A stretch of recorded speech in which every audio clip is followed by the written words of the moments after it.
What's up, guys? Welcome to a brand new episode of Chargers Weekly Training Camp Edition. And you never know who's going to show up in Costa Mesa. Here with the great Peter King of NBC Sports. Peter, stop 5 on your training camp trip. It's always a pleasure to have you here. Thank you. I remember 2 years ago, it was right over there, maybe 20 feet from where we're standing now. Spent 15 minutes with Austin Eckler, this new up-and-coming dude. Yeah. You know, and then recorded a podcast in front of a bunch of fans with Phillip Rivers. I remember that. Yeah. You had like a circle of people. It looked like a college game day setting, you know? Yeah, it was. And what was really cool is that, you know, I said, you know, you've almost got enough for a football team now. You know, 9 kids. That's right. And I said, is it over? He goes, maybe not. You know, but now I really, really love this area. I love this region. I just love coming here. Who doesn't? Look at this. It's gorgeous. Hey, listen, there has not been a cloud in the sky for the 3 days I've been in Orange County. It's awesome, really. In Vegas, it's probably a little hot. Well, you know, they practice. They're all out there by like 7:15. It's like the day I was there was 84 degrees at the start, and then, you know, by 10:30 it's 100 or 98, I think it was that day. But, you know, if you're going to play in Las Vegas, you better make some accommodations for the weather. No question. So the Chargers, obviously you got some time to spend with Coach and Justin and Derwin and some of the guys here. Your impressions of this team from afar before you got here, a lot of new energy, obviously, with Coach Staley, Justin Herbert, Season 2, the return of Derwin James, a new stadium, new uniforms. There's a lot to be excited about if you're a Chargers fan right now. It's just, you know, the Chargers really are a very interesting chemistry experiment right now, because Tom Telesco put it perfectly. He said, you know, I walked into a meeting with all the coaches. You know, I look out and said, oh, my God, I'm the oldest person in this room. And you look at Tom Telesco, he still looks like a kid. Yeah, right? You know, he's whatever he is, 48 years old. But, you know, the reason I call it a chemistry experiment is that, you know, you're walking around. I was walking around the building with Brandon Staley, and you can just see that he's got this little kind of chemistry with the players already, you know, and the way he talks to them, the way he deals with them. And that's going to be so interesting to watch, because 5 years ago, you know, on this day 5 years ago, he's getting ready for practice to be a Division III defensive coordinator. And now he's the head coach of an NFL team. That is insane. Yeah, that's it really totally insane. It's one thing to say, yeah, young coach, everything like that. Look, Sean McVay was a young coach, but he'd been calling plays in Washington. And, you know, and he had been in the NFL for whatever it was, 10 years. But, look, communication is communication. Education is education. And Brandon Staley's going to succeed or fail on his own ideas and his own mode of motivating players. So I'm looking forward to it. I think it's going to be absolutely fascinating. And like you said, it's just going to be a different world. The one thing I'm really curious about, the Chargers have an incredible home schedule.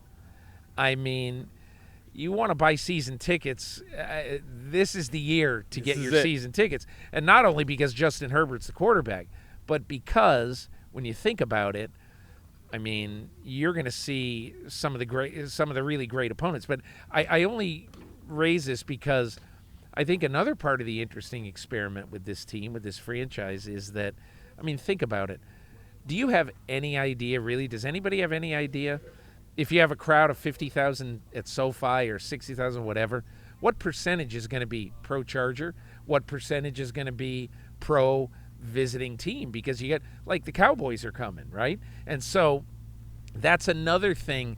There's so many interesting things about their season, football and otherwise. And their season starts on the road in Washington. And talk about this new look offensive line. quite the test with maybe the best defensive line in football. You got the offensive rookie of the year versus the defensive rookie of the year, all led by Coach Staley. And you brought up a really interesting point. Just 5 years ago, he was not in the league, but he'd tell you John Carroll, James Madison, those types of stops, that got him prepared for this. He said John Carroll is like an NFL operation.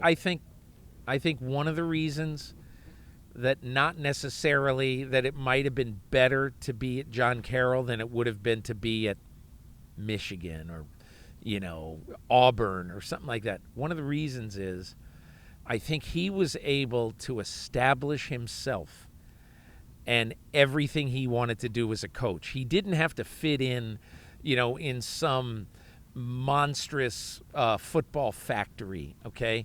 He could basically say, everything about this defense is up to me. Everything.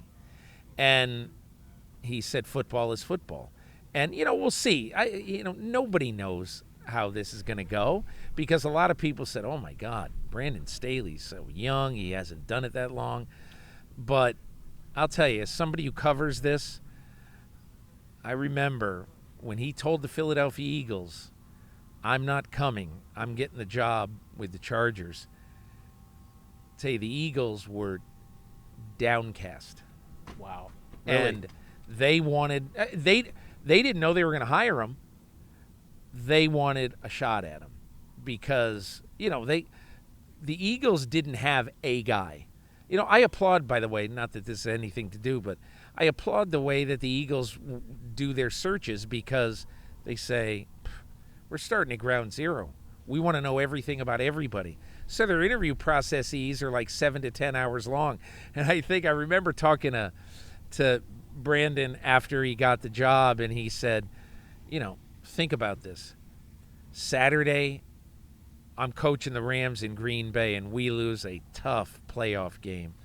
And, you're spending time with Aaron Rodgers on the field. I'm thinking, geez, I might get a job. I may never see a lot of these guys again. Flies home, I don't know, gets 2 or 3 hours sleep, gets up, interviews with the Houston Texans at 8:30 in the morning, then gets in a car and goes down to interview with the Chargers. And I think deep down, one of the reasons he really wanted this job is that I don't think he could bear the thought of thinking, I'm on empty right now. I mean, I can't go interview for 7 to 10 hours, get on a 6 a.m. plane, and I can't do it. And but he was gonna do it.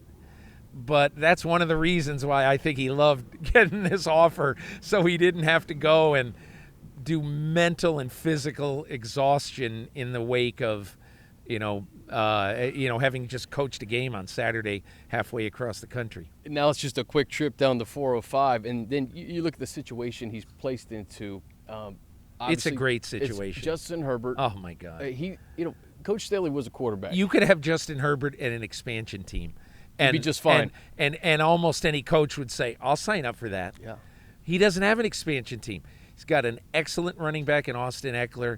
He's got a premier pass rusher in Bosa. He's got a great ball hawking, sideline to sideline, field changer in Derwin James. I mean, look, and I'll tell you this, in my opinion, I think the guy who nobody is talking about with this team is the tight end. Because I just Jared feel... Cook. Yes, yeah. I feel like Jared Cook wasn't really used to his ultimate advantage and in the way that he should have been used in New Orleans. Because, and look, far be it from me. I mean, Sean Payton's a genius. But I'm just saying, Jared Cook will be better this year in this offense than he was last year with Drew Brees. No criticism of Brees, no criticism of Payton. That's just the way it went. I think every camp I go to, I do an X Factor player. He's my X Factor player for this team because, in my opinion, I won't be surprised to see him catch 60 balls with 8 touchdowns and really have an impact on this offense. Over the last 3 years, among tight ends, only Travis Kelce has more touchdowns than Jared Cook. It shows you just how he's able to get into the end zone. He's a veteran. It's a nice mix of guys, Peter. We talk about Keenan Allen and Mike Williams and Eckler and Cook. But, a year ago, Justin was throwing to Tyron Johnson and Jalen Guyton and Donald Parham and K.J. Hill. And you see these guys in year two, Justin has built a rapport and a relationship with some of the guys that aren't necessarily household names. That's been fun to see. And then this rookie class with Joshua Palmer coming in from Tennessee, Asante Samuel, Rashaan Slater getting to go up against Joey Bosa in practice, preparing for week one. It's an exciting rookie class too. And like you said, it's an experiment. We're seeing a lot of these new players coming in, and how they're going to mix with the guys that are still here from last year is going to be fascinating. See, Rashaan Slater to me was like the biggest gift in this draft.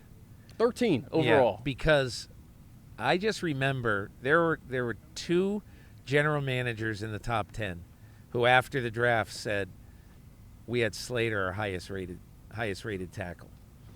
And look, there's been a lot of tackles taken early in the last couple of drafts, okay?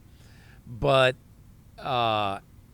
if you look at it, last year, there's only one of those four tackles, Tristan Wirfs, who really is a legit, no-question guy, okay? So it's not a lock that Slater is going to be really good, but I take my chances with him because I think that he's got a lot of NFL traits. Asante Samuel's got a lot of NFL traits too, and it's not just because of who his dad is. Yeah. I think a lot of people love that pick, especially where the Chargers got him. So you're right. I think the Chargers got a couple of really good prospects who, I mean, look, if both of those guys play well and bear fruit early, wow, that's a gigantic advantage for them. Talked to Tom Telesco last week about, I remember the 2018 class that featured Derwin James. They got contributions from that rookie class. Justin Jackson, Sunday Night Football against Pittsburgh, Uchenna Nwosu, and Justin Jones in the playoffs. So to get contributions from rookies is going to be key. Peter, you're a busy man. I'm going to get you out of here on this. The landscape of the AFC West. We know everybody's chasing Kansas City. You were in Vegas to check out the Raiders on your first stop in training camp. Obviously, the Broncos feel pretty good about their roster. Maybe some questions at quarterback. How do you see this division in 2021? And how close is that gap, you think, between what Kansas City has been doing and what the Chargers are trying to do? I mean, if everything goes right for the Chargers, which is a dumb thing to say because nothing is like that in the NFL. Nothing ever goes all right. Yeah. But there's the occasional team, one or two or three teams a year, that get very few injuries and are able to last the whole year. So if everything goes right, if Herbert continues his development, if Keenan Allen plays 17 games, and all that kind of stuff. Here's the thing about the Chargers. They will score like Kansas City. And so then it comes down to how's your defense going to play. I think the Chargers are going to score.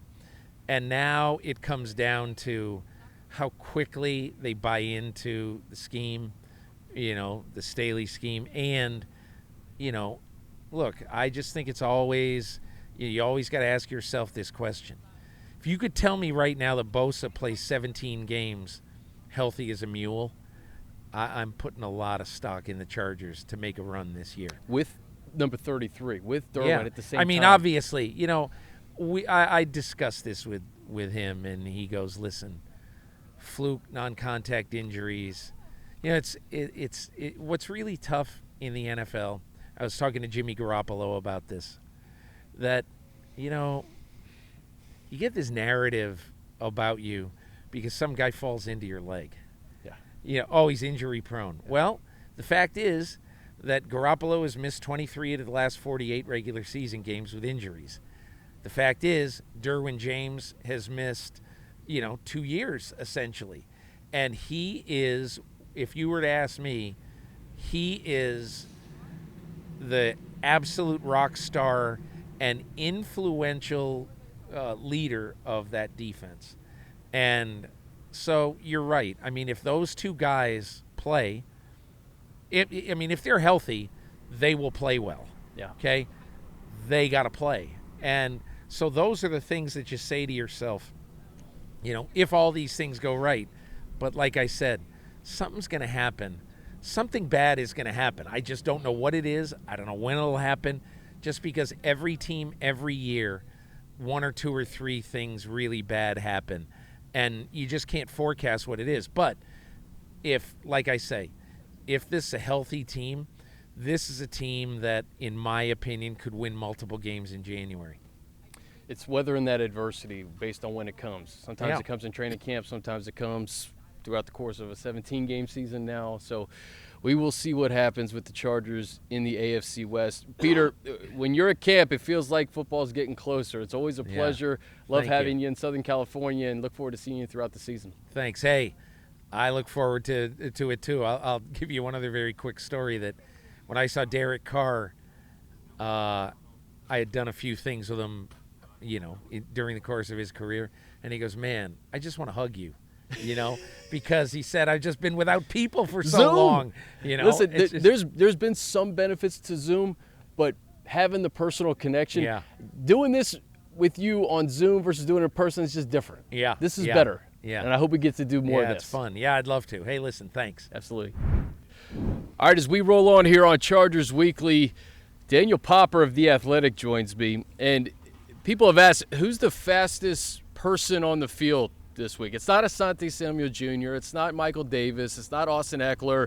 It's Daniel Popper going up and down the sidelines, checking out kicking competitions, checking out one-on-ones, 11-on-11s. Daniel is on it. What's up, brother? Well, I got to put myself in position. You do. It's really born out of frustration because I'm standing there and I have a perfect angle on the 11-on-11, and then somebody that I'm not staring at right now, who might be holding a camera on the sideline, walks over and stands right in front of me. So then I have to sprint and find the next spot. But I got to bring the people what they want. They want the details, and the only way to find the details is to get moving up and down the sideline. There should be like an all-22 cam on Popper. Oh my God. During practice. The pop cam? The pop cam. It would be a little embarrassing because then I start running, and then my binoculars are flying all over the place. It's not pretty. I don't look good while I'm doing it. I can guarantee you that. But I get in position and I get the job done. That's what matters. So you're following Peter King on the podcast. You said Peter King follows you on Twitter now? Yeah, I was telling you this before we got on. If I had told 12-year-old me that Peter King follows me on Twitter, I probably would have melted on the spot. It's pretty cool. He was here. He had some hot takes too. Not hot takes, but he had some good insight on the Chargers and kind of what this may look like in 2021. Okay. Talking about Jared Cook being an X factor. I want to get your like that take. Your evaluation of what you've seen over the first 7 days of camp. Yeah. So I think let's start defensively. So the one thing that jumps out to you initially is just how multiple this defense is going to be. They can do so many different things. Yeah. And that includes with their defensive fronts, that includes the linebackers, that includes the secondary. There's just so many moving pieces. They're cross-training a number of guys in a number of different spots, including Derwin James, Chris Harris, even Mark Webb, Alohi Gilman. All these guys are playing all over the field. And so the whole idea is that you're going to throw a defense out there and the quarterback isn't going to know what's happening. That disguise, that confusion, that's what you're trying to generate, and you're seeing that. They can go with a 4-man front. They can go with a 5-man front. Chris Harris is playing safety. He's playing the nickel. Derwin James is playing 3 different positions. So you never know where anyone's going to line up, and that's the whole idea, is to create that confusion. So that's encouraging, and I think they have the players to do it right now. Now that everyone's healthy, the hope with the Chargers is that continues into the season. Offensively, Josh Palmer has jumped out to me. Number 5. That's looking like a great pick. I mean, precise route runner, strong hands, the physicality jumps out to you, the polished, play style that they were talking about after the draft, that jumps out to you. Keenan Allen, Justin Herbert relationship has started where it left off. It blossomed last year. And they haven't skipped a beat, man. I mean, even 2-minute drill, big third down, 10's going to 13. I don't think that's any secret, right? But Keenan just has an ability to get open, and they have a great rapport. I think the Justin Herbert-Jared Cook relationship is further ahead than I thought it would be. I always go into the weeds with this stuff, but one thing that's jumped out to me is the second-team offensive line has looked really good in run blocking. This is like, very inside football. But I think it's important because the depth of this offensive line, I think, is an area of concern on the roster. That starting group is obviously very good and very talented. On paper, has a chance to be an above average to really good unit. But if you have some injuries, you're going to need some bottom of the depth chart players to come in and play meaningful snaps. And I think it's encouraging to see some of these guys. Scott Quisenberry, right? Yeah. Trey Pipkin, Guys Storm Norton, Ryan Hunter, Tyree St. Louis. These guys coming in and having some success in the running game. I think that's been a big deal. Still waiting for Mike Williams to show up and make some big plays offensively. He had caught the fade route in the 2-minute drill yesterday. I think he's still, in the feeling out process with the new offensive scheme. But those are things that have really jumped out to me so far on both sides of the ball. If we stay on offense, the offensive line, Trey Pipkins is in his 3rd year. Yeah. Coming from a small school. Right. So I think there's and didn't have an off season last year too. I think there's a lot of meat on the bone there still. 100%. And we'll see what happens throughout the course of this season. Obviously, the new look offensive line, just talking to Matt Filer about, what makes a good offensive line, the communication. And it Right. seems like these guys are communicating. They're always talking. And it seems to be gelling quicker than maybe you normally would when you have 4 new starters. So Right. We'll see. Well, when you go out and you sign arguably the best center in football, that is super glue for your offensive line, right? Like, Corey Linsley isn't this, physical specimen elite athlete. Like, he's a great center because he is one of the smartest players on any It's field up he's here. on, right? Yeah. So when you have a player that's that smart, and then you bring in the great athletes like Rashaan Slater, the big guys like Ode Ibushi and Matt Filer, and then you have that guy in the middle who's so intelligent, I think that's why you're seeing this group come together. But it's going to be a work in progress, right? Like, you got 4 new starters on the offensive line. You've got a brand new starter at tight end. You're implementing a new scheme. So I don't think it's no one should really overreact to the fact that the defense has maybe been a little bit better than the offense. That's usually typical this time of year. Mm-hmm. But you got a lot of new pieces in important spots on offense, and the new scheme, which is arguably the most complex scheme in football, on top of that. So, but yeah, they're gelling, and I think it's going to be a strength of this team as long as they can stay healthy. Day off on Thursday, into the weekend, pads come on, and I think that's where we'll get maybe a better sense of the running back competition. Yeah. I'm so intrigued by it, Daniel, because when Justin Jackson is healthy, he moves so well. Joshua Kelly looks like he's running strong to me. Larry Roundtree was obviously drafted here. Darius Bradwell, we know Austin looks Eckler's good. gonna be on this 34 team. looks good. I mean, it's going to take, I think, 3 preseason games to kind of see how this shakes out. Yeah, it's going to be fascinating. And, heading into camp, I was like, all right, I can't see them keeping more than 3. But I've gone back and looked at some Saints 53-mans from previous seasons, and they haven't shied away from keeping 4 running backs, not including a fullback. So I don't think that's off the table. If some of these guys can whether it's Larry Roundtree, whether it's Joshua Kelly, or even Justin Jackson, can prove to be reliable special teams guys, whether it's on a punt unit. That's it. Then, that's like the spots 47 to 53. You're looking for your best special teams players. It doesn't necessarily matter what position they're at, And so I think that's going to be something that I'm watching, and I think that's going to ultimately settle this. But I think I could see all 4 of those guys making it. And Justin Jackson is he's such a unique runner. The vision, the patience, the elusiveness. He doesn't really run like any of the other running backs on this roster, and frankly not really like a lot of running backs in this league. He almost has like a Le'Veon Bell type smoothness to him, both as a pass catcher and a runner. So it's going to be fascinating to see how it shakes out, but I think special teams is going to be a key component in the battle. And as Darius Swinton told us yesterday, they're not going to be able to make real decisions with the special teams units until they get into preseason games and they get, full speed reps on tape. Wide receiver too. I mean, T. Billy was popping at the beginning of camp. He's been out the last few practices. Yeah. Jalen Guyton, it seems like he'll be back hopefully shortly. Mm-hmm. Joshua Palmer, you mentioned him. He looks like a player, man. Prohl, Reed, KJ Hill.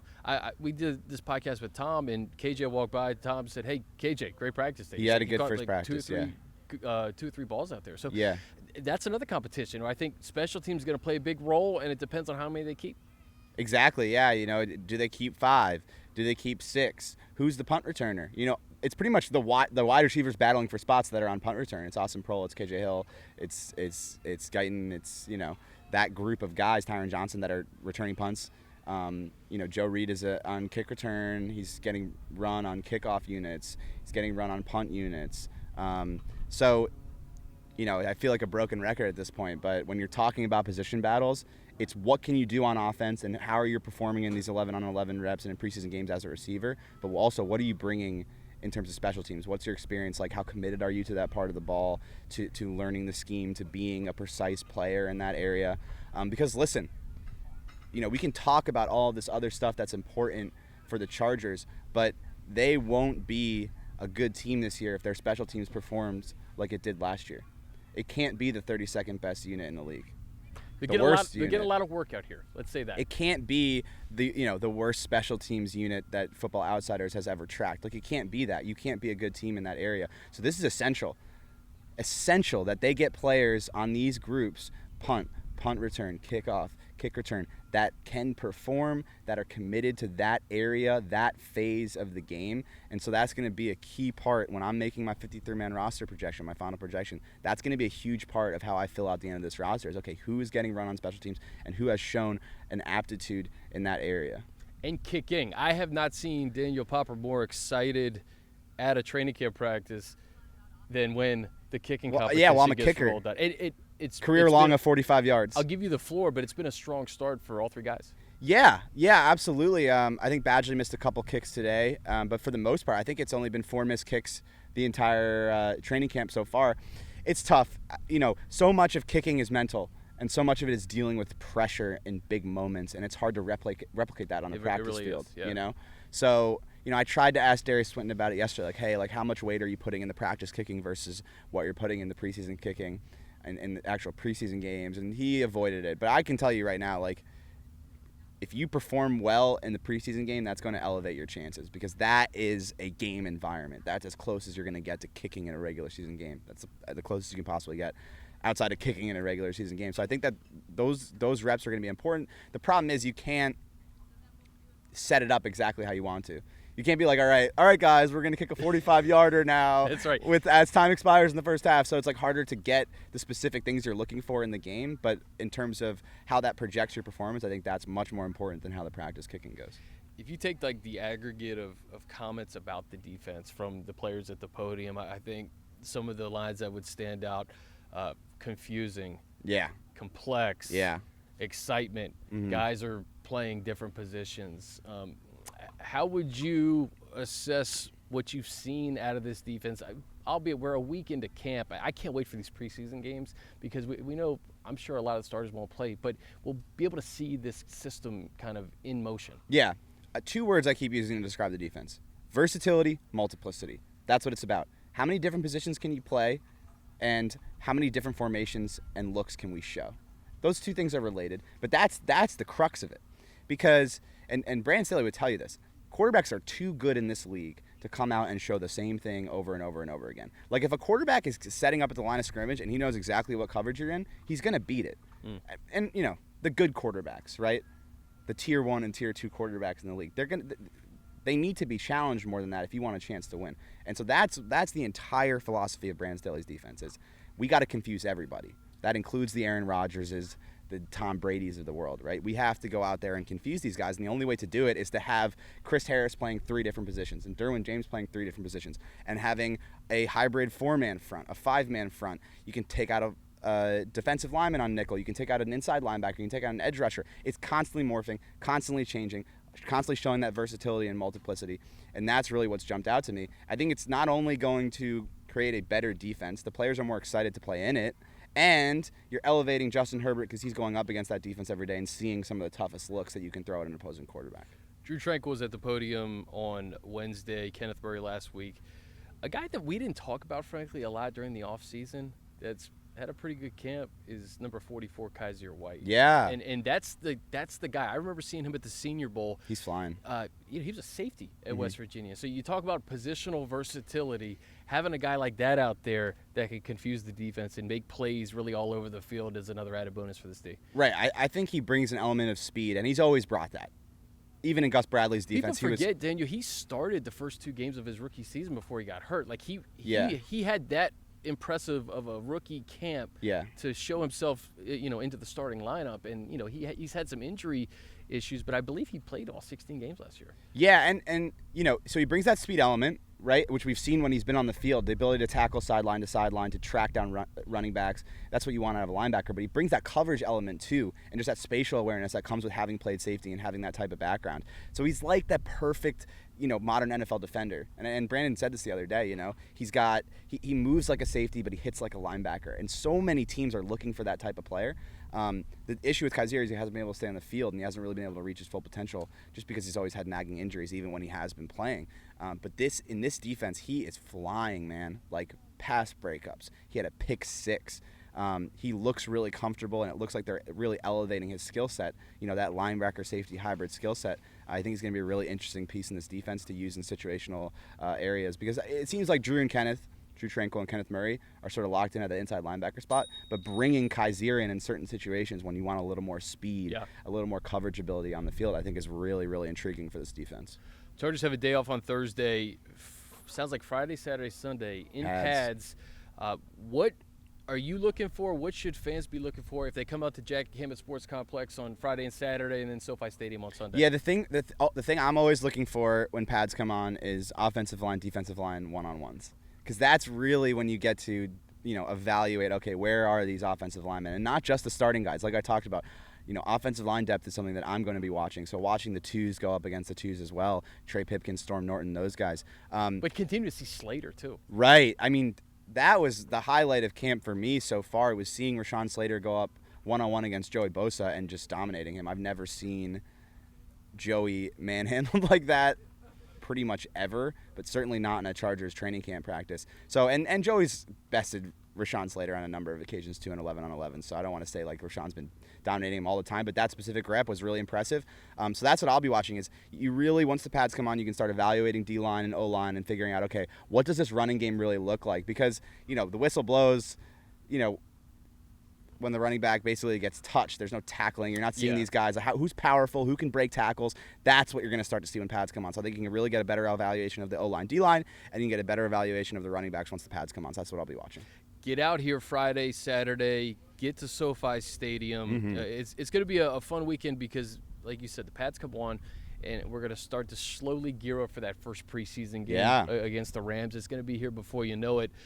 That's going to do it for us. A big thanks to Peter King and Daniel Popper for joining me. Be sure to download. Sentence. Yeah, same sentence. The 12-year-old Daniel Popper could not believe that would happen, but it happened today. Be sure to download and subscribe to the Chargers Podcast Network, wherever you listen to podcasts. We're also on Chargers.com and full video episodes on our YouTube page. Check that out as well.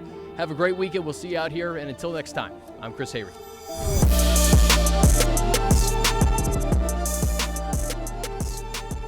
If you want to see more content like this, check out the link right here.